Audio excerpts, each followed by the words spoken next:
Assalamualaikum. So hopefully that all of you are fine.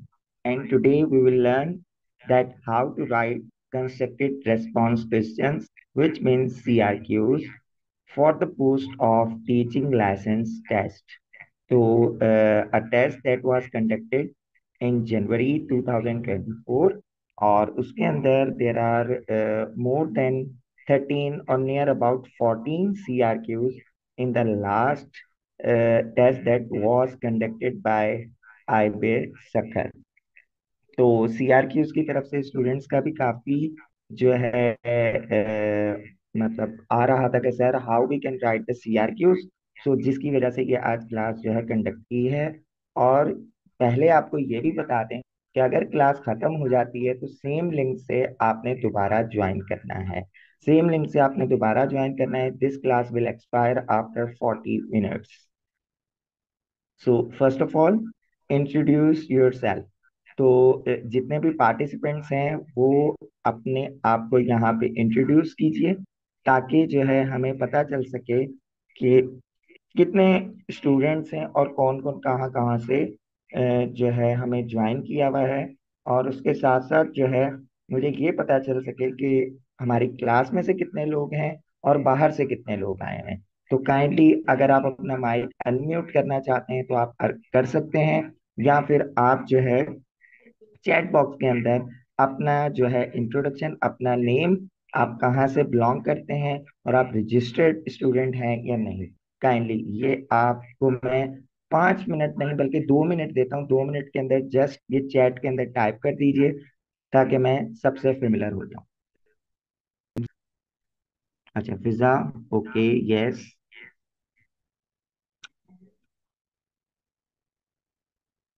Shah Jahan from मोरो, yes.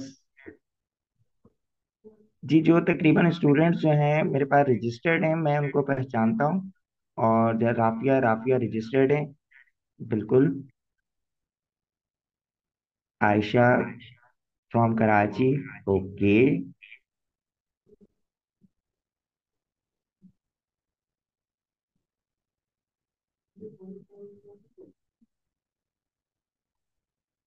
चलें जी, ठीक है। तकरीबन स्टूडेंट्स ने बता दिया, और वो स्टूडेंट जो ज्वाइन नहीं कर सके उनके लिए जो है मैंने सेशन रिकॉर्ड कर रहा हूँ, उनके साथ शेयर कर दिया जाएगा ताकि वो लोग भी जो हैं इस क्लास से फायदा उठा सकें। So first of all what is CRQs? CRQs क्या होते हैं? ओके कायनात जी, व्हाट इज सीआरक्यूज? आपके हिसाब से सीआरक्यूज क्या होते हैं? What is constructed response questions?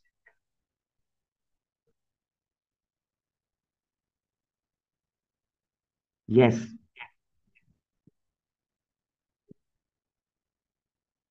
जी, मैंने सबको जो है परमिशंस दे दी है। अगर आप बात करना चाहते तो आप अपना माइक खुद ही अनम्यूट करके बात कर सकते हैं। जी, सीआरक्यूज क्या होते हैं?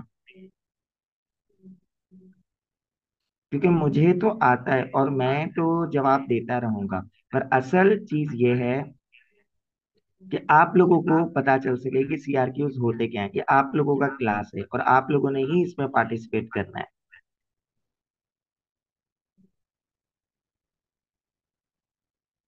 यस जी।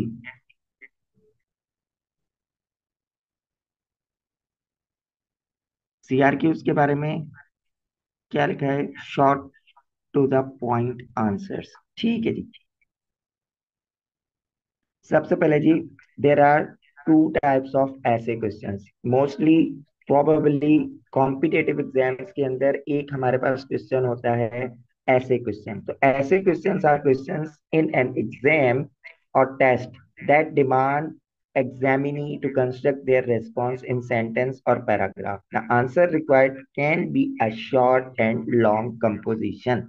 इसमें होता क्या है, इसमें स्टूडेंट्स को सवालात दिए जाते हैं जिसमें जो है जो टीचर या स्टूडेंट उस इंटरव्यू के अंदर या उस टेस्ट के अंदर अपेयर होता है वहां से उसके रिस्पॉन्सेज चेक किए जाते हैं। वो जो उनका रिस्पॉन्सेज हो सकते हैं वो उनके शॉर्ट भी हो सकते हैं और लॉन्ग भी हो सकते हैं। ये इसकी एक जनरल सी डेफिनेशन है। There are two types of ऐसे क्वेश्चंस।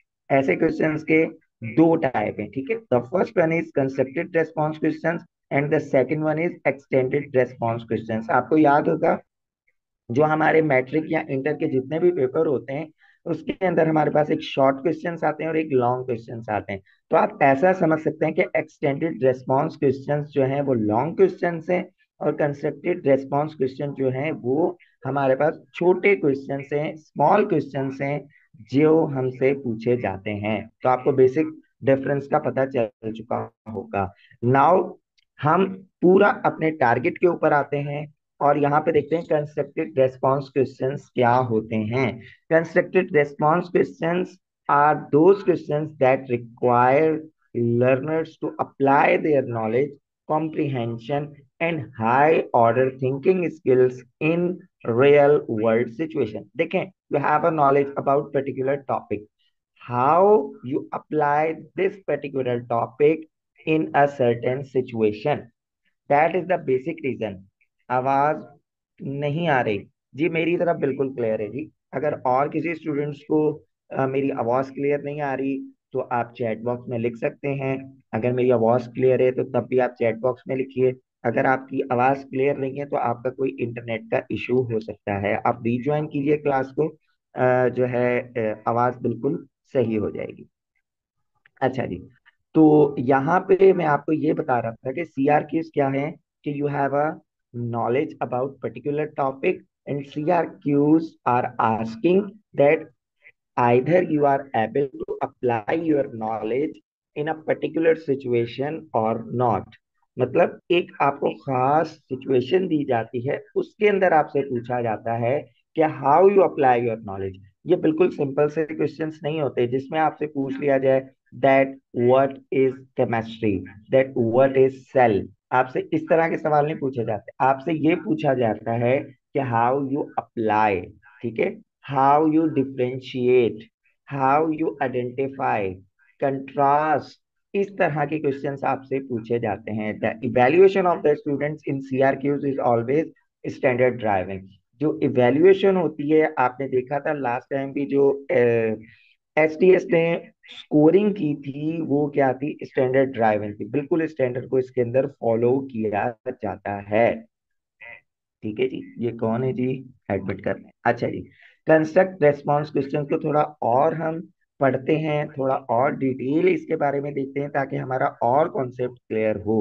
सो जी, कंस्ट्रक्टेड रेस्पॉन्स आइटम्स होते क्या हैं? First of all, they demand the test takers to construct rather than choose the response from a given choice. It is talking about the MCQs। एक हमारे पास MCQs होते हैं और MCQs में होता है कि आपके पास रिस्पॉन्सेज दिए हुए होते हैं और आपने वहां से जो है चूज करने होते हैं, ठीक है, कि आपका राइट ऑप्शन कौन सा है। बट सीआरक्यूज के अंदर सिनेरियो ये नहीं होता। उसके अंदर आपने बजाय इसके कि आप रेस्पॉन्स चूज करें, आप जो है क्या करते हैं? कंस्ट्रक्ट करते हैं, क्योंकि ये आपको खुद बता रहा है कि कौन सा रेस्पॉन्स है, कंस्ट्रक्टेड रेस्पॉन्स है, आपने खुद बनाना है। उसके बाद जी, from test takers to respond in sentences. जो एग्जामिनर है वो आपसे पूछ रहा होता है कि आप उसको रेस्पॉन्स जो है सेंटेंसेस में कीजिए या पैराग्राफ में। मोस्टली जो एसटीएस के अंदर आपने जवाब देना है, आपके पास नियर अबाउट जो है 6 to 7 लाइंस होंगी जिसके अंदर आपने एक सवाल का जवाब लिखना होता है। और एक सवाल जो होता है वो आपका मोर देन 4 और 5 मार्क्स के ऊपर ही होता है। ठीक है जी। Third point, elicit more than one perspective on a given topic, thereby allowing expression of differences of opinion across respondents। देखें, for example 4,000 candidates appeared in last teaching license test, ठीक है। तो उसमें किसी पर्टिकुलर टॉपिक के ऊपर जो है हर किसी का जो है ओपिनियन वो अलग होगा। जैसे मैं यहाँ पे अब आपको एग्जांपल देता हूँ कि politics in Pakistan, politics is good और बैड। अब अगर सिर्फ इस चीज के ऊपर ही हम सिंपल सा ही रिस्पॉन्सेज लें तो आपके डाइवर्स किस्म के रिस्पॉन्सेज आएंगे और बहुत सारे स्टूडेंट्स कहेंगे यस और बहुत सारे कहेंगे नो। तो यहाँ पे यस और नो का तो ऑप्शन था। बट अगर मैं कहूँ कि गिव योर सजेशन और give your opinion about the political system of Pakistan, या चले पॉलिटिकल सिस्टम को अगर हम साइड पर रखें, हम एजुकेशन के ऊपर ही आ जाते हैं। तो give your opinion about the education system of Pakistan. ठीक है, आप अपना ओपिनियन आप दीजिए कि एजुकेशन जो है वो पाकिस्तान की किस तरह है। तो देखें, अगर 4000 कैंडिडेट हैं, जैसे ये हमारी क्लास है, हमारी क्लास में भी तकरीबन 10 पार्टिसिपेंट्स है, तो 10 पार्टिसिपेंट से ही पूछा जाए तो हर किसी के ओपिनियन अलग अलग होंगे। ठीक है जी, सारों के ओपिनियन एक जैसे बिल्कुल नहीं होंगे। अच्छा, उसके बाद जी, फोर्थ नंबर पे requires the development of marking criteria approved after it has been reviewed by a group of assessment expert to mark the responses। अब यहाँ पे मार्किंग क्राइटेरिया बनाया जाता है कि स्टूडेंट ने जो है अपना क्रिटिकल एनालिसिस दिया है या नहीं दिया, या सिर्फ कॉपी पेस्ट मटेरियल को ही यहाँ पे लिख दिया है। तो आपने यहाँ पे जो आपकी रिक्वायरमेंट्स होती हैं वो आपने लाजमी तौर पे पूरी करनी होती हैं। तो होपफुली आप लोगों को कंस्ट्रक्टेड रेस्पॉन्स क्वेश्चंस के बारे में काफी कुछ पता चल चुका होगा। इन मोस्ट स्टेट्स ये आपके डिफरेंट जो है स्टेट्स टू स्टेट्स वेरी करता है, पर सीआरक्यूज अक्सर इस्तेमाल होते हैं एजुकेशनल टेस्टिंग फॉर टीचर्स के। ठीक है, ये हमारे पास जो है इंटरनेशनली जो है ये चीज को इस्तेमाल किया जाता है, इंटरनेशनल प्रैक्टिस है कि टीचर्स की टेस्ट जब भी करते हैं तो वो सीआरक्यूज के ऊपर किया जाता है। तो पाकिस्तान का भी जो मॉडल है वो अमेरिकन मॉडल से अडॉप्ट किया हुआ है हमने। टीचिंग लाइसेंस जो हमारा मॉडल है वो हमने यूएसए के मॉडल से अडॉप्ट किया और वहां से इंस्पायर होकर, क्योंकि डार्लिंग लिंडा यहाँ पे आई थी जब व्हाइट पेपर हो रहा था, और यहाँ पे पूरी निगोसिएशन कंसल्टेशन जो है डार्लिंग लिंडा के साथ हुई थी। Darling Linda, she is a professor at USA in a renowned university. So वहां से हमने मॉडल अडॉप्ट किया है। तो ये बिल्कुल वही इंटरनेशनल प्रैक्टिसेस है जिसके ऊपर जो है हम लोग अपना लाइसेंस भी हमने फर्स्ट टाइम इनिशिएट किया, और उसके साथ साथ अब हमने उसका टेस्ट भी लिया, और ये सारा कुछ जो है एक इंटरनेशनल प्रैक्टिस का हिस्सा है। ठीक है जी, these questions require you to produce और construct the answer and are considered a way to more thoroughly access your subject knowledge। भाई ये सीआरक्यूज आपके अक्सर इस्तेमाल होते हैं कि आप जो है टीचर्स के बारे में जो नॉलेज है वो उनकी असेसमेंट कर सकें, देख सकें कि टीचर के पास जो कंस्ट्रक्शन ऑफ नॉलेज है, जो ओपिनियन है, वो बेहतर भी है या नहीं है। ये आपके जो है सीआरक्यूज स्किल्स को मेजर करता है, ना कि आपके जो है मेमोराइजेशन या रट्टाफिकेशन को करता है। ये सबसे पहले आपके थॉट्स को चेक किया जाता है। ठीक है, आपके कंस्ट्रक्टेड रेस्पॉन्स क्वेश्चंस के अंदर सबसे पहले आपके थॉट्स को चेक किया जाता है कि आपने की कम्युनिकेशन जो है वो अप्रोप्रिएट लैंग्वेज में हो भी रही है या नहीं हो रही। फॉर एग्जाम्पल, इस तरह का जो है एक सीआरक्यूज मुझे अभी भी याद है कि लास्ट टाइम जो है टेस्ट के अंदर आया था। उसमें क्या था, an example might be writing your own definition of each of the level of the Bloom taxonomy and then developing a question for each level। मतलब हमारे पास ब्लूम टेक्सोनॉमी हमने आने वाले जो है तकरीबन इसी वीक के अंदर हम ब्लूम टेक्सोनॉमी पे पहुंचने वाले हैं, और वहां पे ईच लेवल के हिसाब से आपने क्या करना है, एक एमसीक्यूज बनाना है। अब देखें, नॉलेज है, ब्लूम टेक्सोनॉमी आप लोगों ने पढ़ी हुई है, उसके आपने स्टेजेस भी आप लोगों को याद है। नॉलेज है, कॉम्प्रिहेंशन है, अप्लाई है, एनालिसिस है, फिर आप क्या कहते हैं इवेल्युएट कर रहे होते हैं, फिर आप सिंथेसिस कर रहे होते हैं। तो यहाँ पे क्या है, ईच स्टेजेस बने हुए, ईच लेवल बने हुए।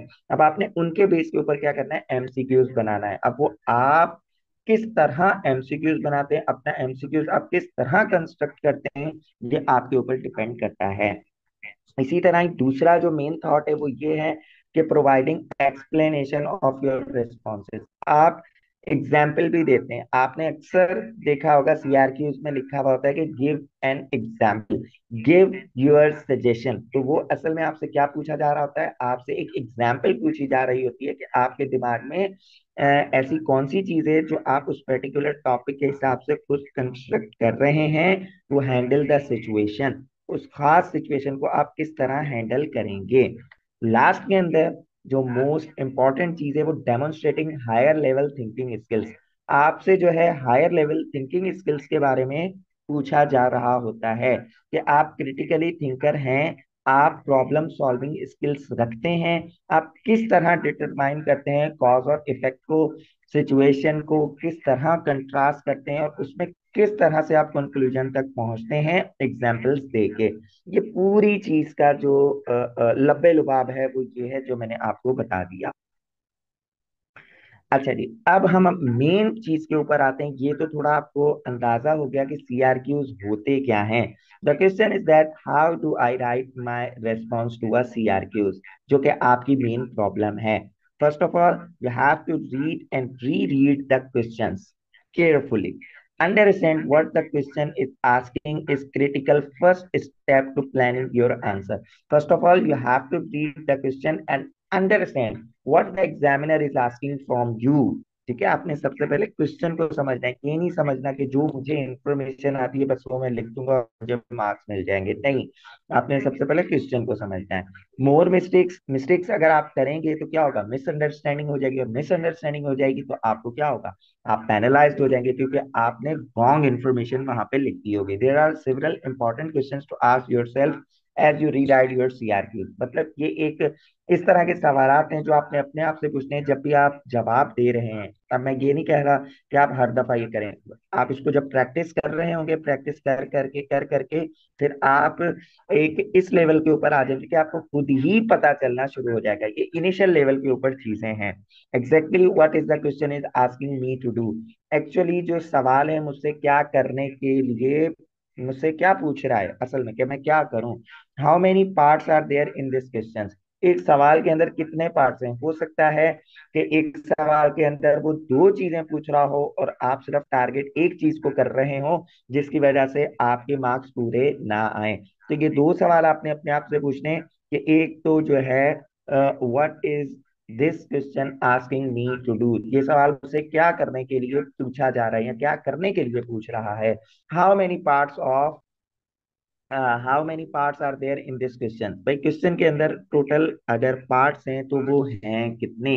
ठीक है, is the answer stated explicitly in what I am doing such as written lesson graph chart. क्या वाकई ही मुझसे ये जो सवाल है वो इस चीज के बारे में पूछा जा रहा है कि मैं लेसन लिखूं, ग्राफ बनाऊं या चार्ट बनाऊं। ग्राफ और चार्ट का तो तकरीबन जो है सवाल आता ही नहीं है, सिंपल सा बस आपको क्या करना होता है, आपको सीआरक्यूज लिखने होते हैं एसपीएस के अंदर। So is the question asking me to connect something that I am doing with information that I already know। यहाँ पे ये है कि क्या यहाँ पे कुछ इस तरह का सवाल पूछा जा रहा है जिसमें जो मेरे पास इंफॉर्मेशन है वो मैं यहाँ पे अप्लाई कर सकता हूँ या नहीं कर सकता। ये रही जी मेन चीज जो आपने जहन में रखनी है when you are writing the CRQs. तो आपने सबसे पहले क्या करना है, अपना एक स्केच बनाना है। आपका मेन जो क्वेश्चन है वो है क्या।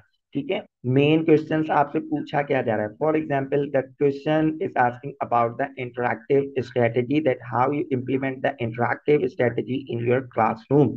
So the basic question is that how you implementation of interactive strategy. तो इम्प्लीमेंटेशन ऑफ इंटरैक्टिव स्ट्रेटेजी क्या है, आपसे सवाल इस चीज के बारे में पूछ रहा है।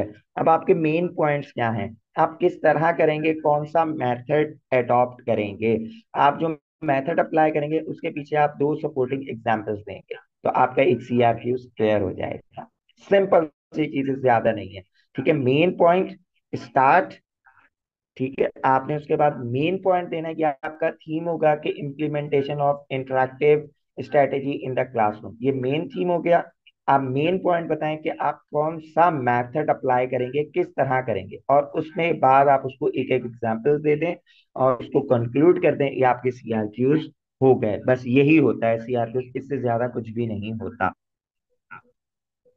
अच्छा जी, अब आप अपने रेस्पॉन्स किस तरह लिखेंगे। सबसे पहले आपने first, second and then next, finally, तीन मैंने आपको अभी इसी जो है पीछे पिक्चर से आपको क्लियर किया कि फर्स्ट ऑफ ऑल आपका थीसिस होगा।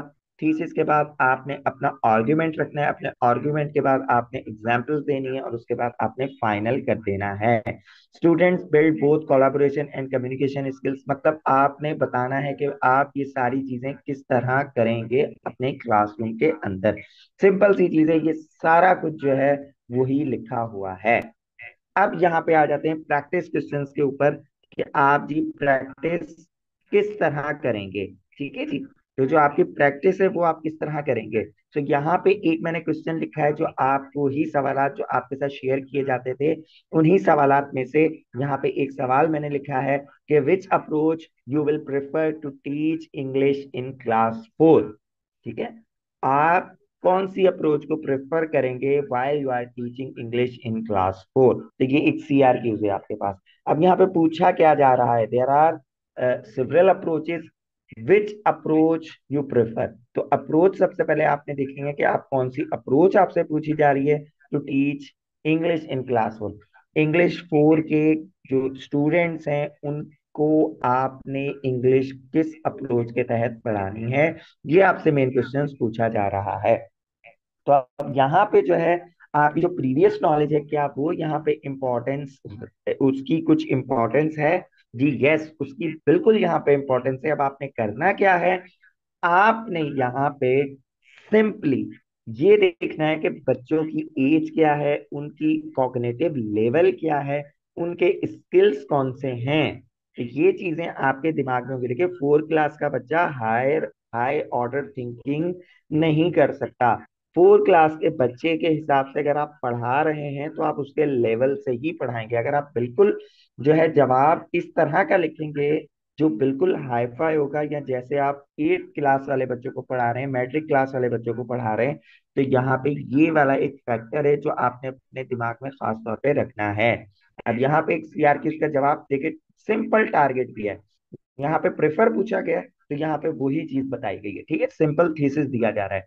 आई would prefer a student center approach to teach English in 4th grade classroom. Simple बताया गया कि भाई मैं कौन सी स्ट्रेटेजी यूज करूंगा, मैं प्रेफर करूंगा student centered approach, this matter. अब ये क्या है, ये एक्सप्लेन होना शुरू हो रहा है। ठीक है जी। This matter emphasizes active learning where students engage in activities such as group discussions, role playing and interactive games. अब यहाँ पे देखें, आपने जो है एक आपका थीसिस आया, ठीक है, ये मेन था। उसके बाद आपने आपने एक सिंपल मेथड लिया और उसके बाद आपने एग्जांपल्स दे दी। तो ये देखें, ये आपका 3 लाइन के अंदर आपने एक अच्छी एक्सप्लेनेशन दे दी। एग्जामिनर को पता चल गया कि हाँ इस बंदे से जो मैंने पूछा था ये उसी का जवाब मुझे दे रहा है। उसके बाद ये by focusing on their interest and needs I can tailor lesson to make learning more engaging and relevant. This approach, अब ये फर्दर उसकी एक्सप्लेनेशन दे रहा है, this approach encourage student to think critically and communicate effectively, which are essential skills in language learning. Additionally, it fosters a collaborative environment where students can learn from each other, boosting their confidence and motivation to participate actively in their own learning process. ये simply था, यहाँ तक देखें ये 3 लाइनों तक आपने बहुत अच्छी एक्सप्लेनेशन दे दी। अब अगर आपके पास नीचे स्पेस है तो आप इस तरह एडिशनल इंफॉर्मेशन दे सकते हैं और आपका जवाब बिल्कुल, ये जो पैराग्राफ लिखा हुआ है ये 4 to 5 मार्क्स के लिए परफेक्ट है। क्वेश्चन क्या है आपके सामने, in which type of classroom teacher centred approach will not work. ठीक है, इसका आप लोग जवाब दीजिए कि किस तरह के क्लासरूम के अंदर टीचर सेंटर्ड अप्रोच जो है स्ट्रेटेजी काम नहीं करेगी। ये हमने प्रीवियस क्लासेस के अंदर ये जो प्रैक्टिस क्वेश्चन है मैंने आपको दिया भी था, और आप जो है आपने ये अटेम्प्ट भी किया था। तो अब आपने बताना है कि किस तरह की क्लासरूम के अंदर टीचर सेंटर्ड अप्रोच जो है काम नहीं करेगी। चैट बॉक्स के अंदर आप जो है लिख सकते हैं अपना जवाब, या अगर कोई स्टूडेंट नहीं, सिर्फ मुझे एक्टिविटी बेस्ड नहीं चाहिए। ठीक है, इट इज नॉट जो है आपका सिंपली रेस्पॉन्स क्वेश्चन या MCQ बेस्ड नहीं हो रहा। ये कौन है, सईदा साहिबा, जो भी आपका नाम है क्लियर नहीं हो रहा, बट मैं आपसे ये कह रहा हूँ कि यहाँ पे आपने सिर्फ एक्टिविटी बेस्ड नहीं करना, हाउ यू इम्प्लीमेंट। ठीक है, यहाँ पे पूछा क्या जा रहा है, फर्स्ट ऑफ ऑल आपने ये देखना है कि क्वेश्चंस में आपने पूछा क्या जा रहा है। आपसे पूछा जा रहा है कि किस तरह के क्लासरूम के अंदर जो है टीचर सेंटर अप्रोच काम नहीं करेगी। तो आपसे ये क्वेश्चन पूछा जा रहा है। अब आपका जो जवाब है एक्टिविटी बेस्ड, तो इसका कुछ पता ही नहीं चल रहा कि आप किस चीज का जवाब दे रहे हैं। सो काइंडली इस चीज का जवाब दीजिए। आप जो है चैट बॉक्स में लिख रहे हैं। आप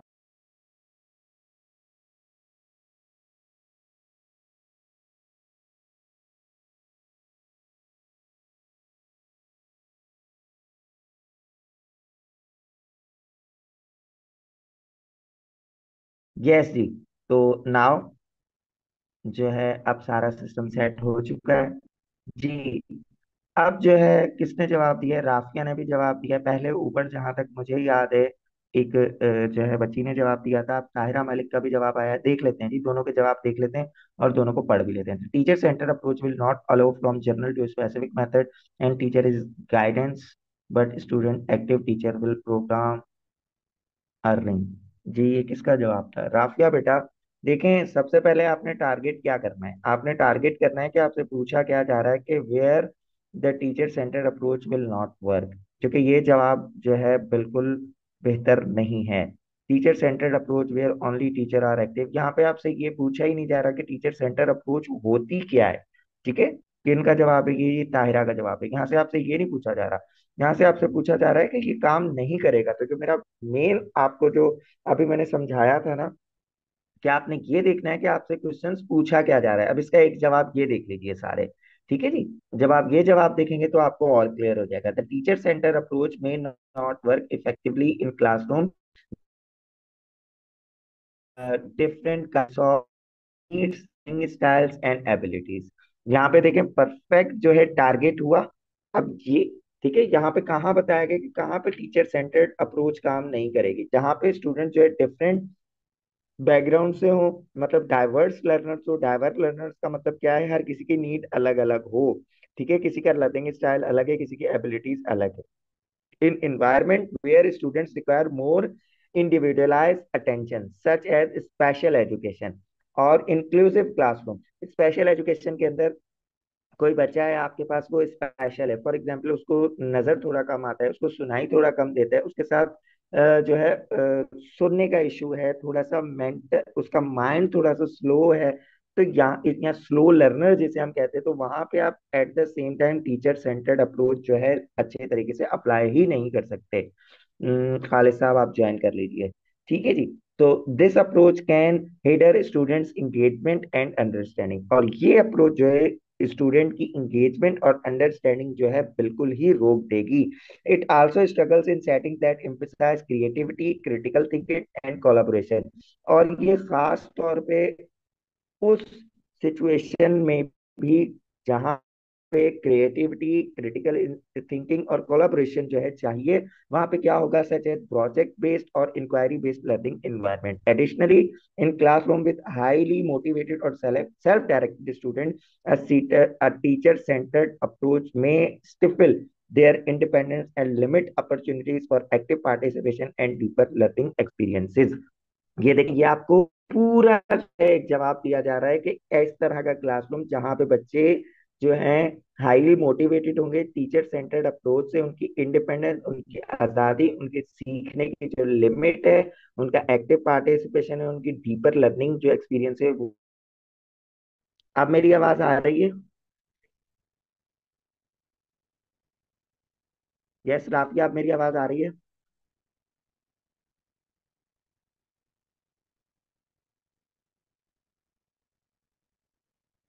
चले जी ठीक है, अब मेरी आवाज आ रही है। अब आप सुन लीजिए जी, ताहिरा का ऊपर जो रेस्पॉन्स था उसको मैं बता रहा था कि जी आपका थोड़ा ग्रामर का इशू है। ग्रामर के ऊपर आपको काम करना पड़ेगा ताकि आप जो भी लिख रहे हैं, जो एग्जामिनर है उसको समझ आ सके। थोड़ा जवाब आपको जो है थोड़ा थोड़ा एक्सप्लेन करना पड़ेगा। अब देखें इसी सवाल को मैं किस तरह एक्सप्लेन करता हूँ। The student centered approach leads to several positive outcomes. वो जो चीज मांग रहा है उसको पहले आपने हिट करना है। ठीक है, यहाँ पे देखें आउटकम्स की बात हो रही है, तो पहला जो आपका सेंटेंस है वो सिंपल बात ही उसकी कर रहा है। The student centered approach leads to several positive outcomes. ठीक है, सिंपल सी बात लिखी, समझ तो आई ना बात, कि हाँ वाकई ही जवाब जो है उसी चीज का दिया जा रहा है।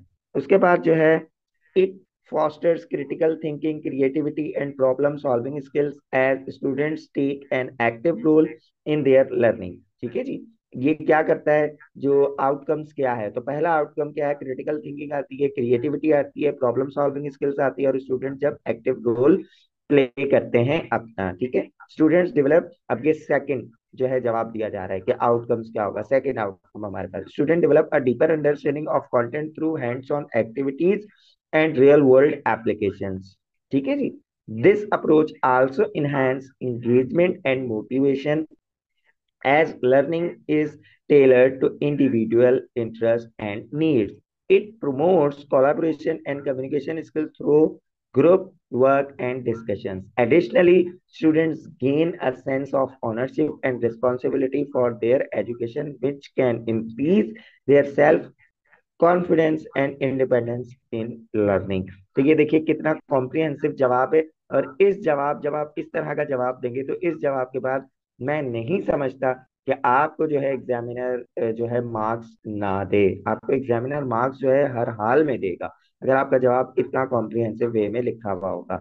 जी, मैं एक और क्वेश्चन जो है आप लोगों के लिए यहाँ पे मैंने स्क्रीन के ऊपर लाया हूँ, काइंडली इसका जवाब दीजिए। Which indirect method of instructions do you prefer while learning new things? Which indirect method of instruction do you prefer while learning new things? कौन सा आप इनडायरेक्ट इंस्ट्रक्शन का जो मेथड है वो आप प्रेफर करेंगे जब आप कोई नई चीजें पढ़ रहे हैं या सीख रहे हैं?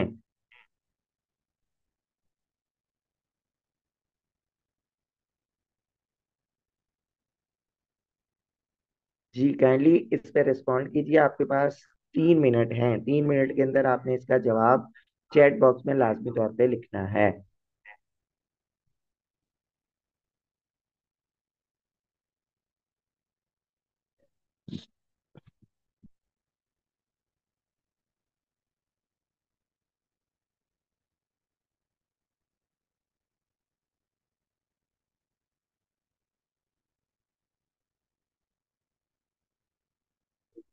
जी, राफिया,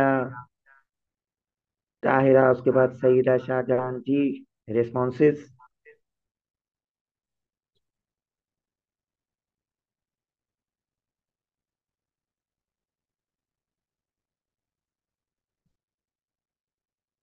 कॉम्प्रिहेंशन आंसर डिनाइड देने के लिए critical thinking plus material study करनी पड़ेगी।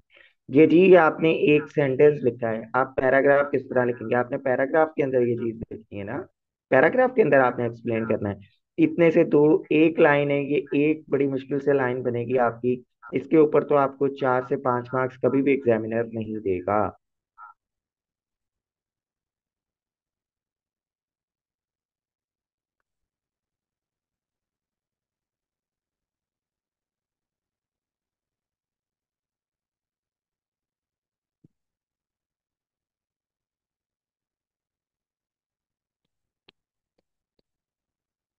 जी, मैं अब आपको जवाब देता हूँ।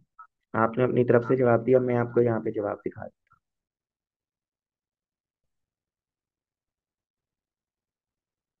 ठीक है जी। I prefer the inquiry based learning method. ठीक है, I prefer the inquiry based learning method as an indirect approach to instructions when learning new things. कौन सी इंक्वायरी बेस्ड लर्निंग मेथड को प्रेफर किया जाएगा जब कोई भी नई चीजें जो हैं इम्प्लीमेंट की जाएंगी? This method encourage me to ask questions, explore topics deeply and discover answers through research and investigation. It promotes critical thinking and problem solving, allowing me to develop a better understanding of a subject matter. By actively engaging in the learning process, I retain information more effectively and make connections between concepts. अगर यहाँ तक भी आप लिख देते हैं ना, तो इट इज इनफ, आपको मार्क्स मिल जाएंगे।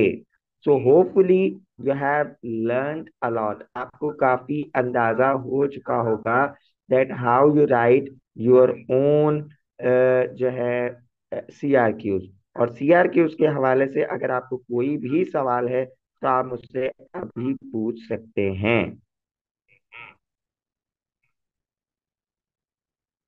किसी किस्म का भी सवाल है आप मुझसे पूछ सकते हैं, चैट बॉक्स के अंदर आप पूछ सकते हैं। अदरवाइज जो है इसकी रिकॉर्डिंग जो है मैं ग्रुप में ही सिर्फ शेयर करूंगा, और वहां पे जो स्टूडेंट्स हैं वो जो है इससे और भी चीजें सीख सकते हैं। If you have any question you can ask me. और जी इंशाल्लाह ताला मैं इसकी रिकॉर्डिंग ग्रुप में शेयर कर देता हूँ, तो वो स्टूडेंट्स जो अटेंड नहीं कर सके वो रिकॉर्डिंग के जरिए काफी कुछ सीख लेंगे। अगर आप लोगों के कोई क्वेश्चन है तो आप चैट बॉक्स में पूछ सकते हैं, वरना 1 मिनट के बाद फिर हम क्लास को एंड करते हैं।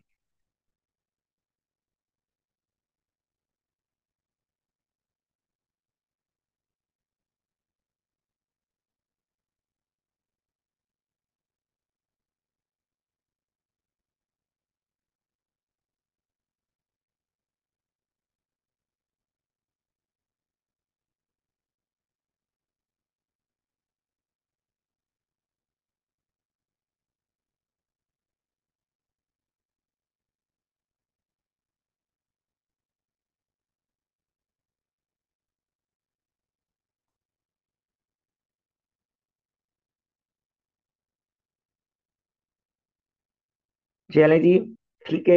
आप लोगों को काफी चीजें क्लियर हो चुकी होंगी। अगर आपको कोई भी सवाल है तो आप मुझसे पूछ लीजिएगा, इंशाल्लाह ताला I will give you the answer. अपना ख्याल रखिएगा। टिल दैट टाइम, खुदा हाफिज।